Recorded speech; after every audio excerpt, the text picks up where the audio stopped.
जय गुरु जी। शुक्राना गुरु जी।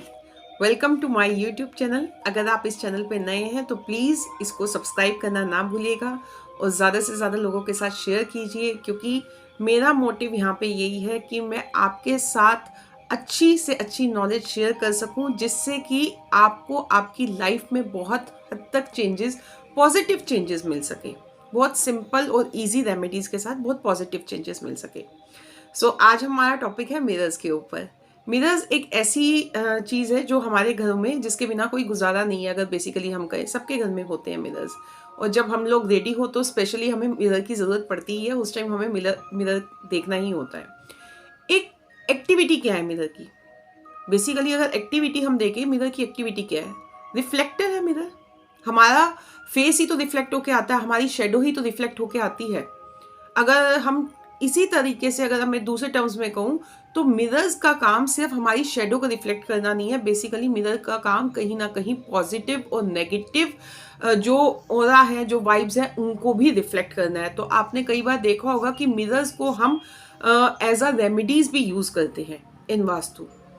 तो मिरर्स की प्लेसमेंट कौन कौन सी दिशा में सही है और कौन कौन सी दिशा में सही नहीं है हमारे घरों में। बेसिकली कमर्शियल वास्तु और रेजिडेंशियल वास्तु में थोड़ा सा डिफरेंस होता है। जो बात मैं आज करने जा रही हूँ वो रेजिडेंशियल वास्तु की करने जा रही हूँ। तो मिरर्स की डायरेक्शन हमारे घरों में कहाँ पे और किस दिशा में होनी चाहिए? North, east, north east. अगर इन तीन दिशाओं में आपका मिरर है देन इट इज गुड। लेकिन अगर उसके against south west, south west, इन तीन दिशाओं में आपके घर में मिरर्स है, तो वहां से वो नेगेटिव एनर्जी को एनहांस कर देता है और पॉजिटिव एनर्जी को रिड्यूस कर देता है। किस तरीके से सारी चीजें मैं आज आपके साथ एक्सप्लेन करने वाली हूँ। सारे छोटे छोटे पॉइंट्स आपको डिटेल में मैं आपको बताने वाली हूँ। मिरर्स का कहाँ पे लगना ठीक है, ये तो मैंने आपको बताया कि नॉर्थ, नॉर्थ ईस्ट और ईस्ट इज गुड। लेकिन कौन सी डायरेक्शन में मिरर क्या रिजल्ट्स देगा, इस बारे में भी हम इस वीडियो में बात करेंगे। साथ ही साथ अगर आपका मिरर एकदम आपके फ्रंट गेट के सामने लगा हुआ है तो भी वो बहुत बड़ा वास्तु दोष है। बेसिकली वो आपकी वहां से सारी पॉजिटिव एनर्जीज को स्टॉप कर देता है, उसको रिफ्लेक्ट करके बाहर को फेंक देता है। फिर अगर आपका कोई सोते हुए बॉडी पार्ट, मींस अगर आपका मिरर बेड के सामने है, इन फ्रंट ऑफ बेड है, then there is again problem. अगर ऐसा है तो ऐसे लोग हमेशा बीमार रहते हैं। अगर आपके बेड में मिरर्स लगे हुए हैं, बेड का जो पीछे का बॉक्स होता है, कई बार उसमें मिरर लगे हुए हैं, देयर इज अ इशू। अगर आपके सीलिंग में इस टाइप के कोई मिरर्स या रिफ्लेक्टर्स लगे हुए हैं मिरर्स के टाइप में, देयर इज अ इशू।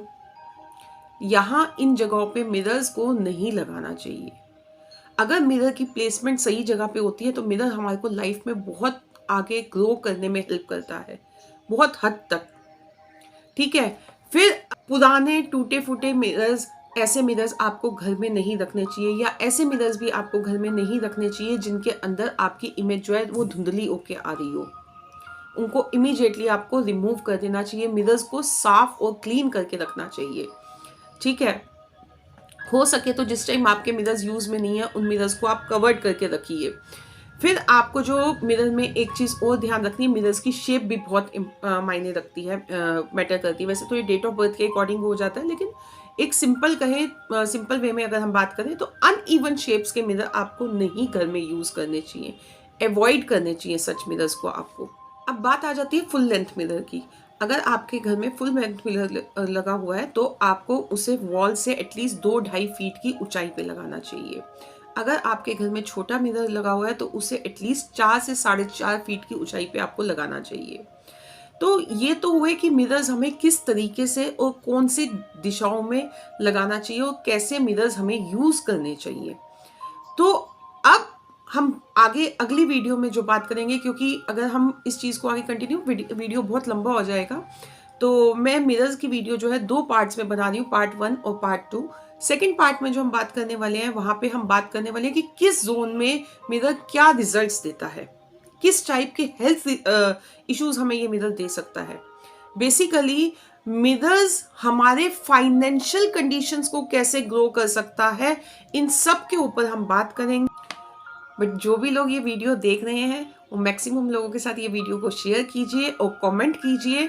अगर आपको कोई भी डाउट है तो आप प्लीज़ कमेंट में इनबॉक्स में आके मेरे से पूछ सकते हैं। और मेरी प्रीवियस वीडियोस को भी आप जाके, उनके लिंक्स शेयर किए गए हैं बायो में, आप जाके देखिए और चेक कीजिए। वास्तु से रिलेटेड और इन फ्यूचर न्यूमरोलॉजी से रिलेटेड भी आपको बहुत सारी बातें और बहुत सारी जानकारी उसमें मिलने वाली है, और कुछ अलग हटके। We are trying to make something different for you, basically logical and different. It is a scientific science. In short terms, I would like to say that. So, namaskar.